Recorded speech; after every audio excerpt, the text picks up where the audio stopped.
내가 알아서 내가 알아서 한다고요. 네. 그들이 왜 내고 말해도 안 해서 MB It's not fair. Tama nag-MB ako. Ito na naman yung pababa. At mukhang bababa na yung blood pressure ng mama ko. 52 in the evening at sa Pilipinas grabe 5:52 pa lang. Isipin nyo yon.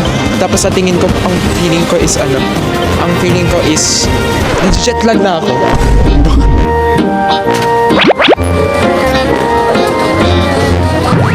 Kadiri! Hindi ko alam kasi nagmadali ako so yung buhok ko medyo parang binagyo pero okay lang yan. Okay nga muna yung aircon. Asan yung hangin dito? Hangin dito. Ang lamig! Lamig! Hindi ko na kaya. Sobrang ultra mega G sa life.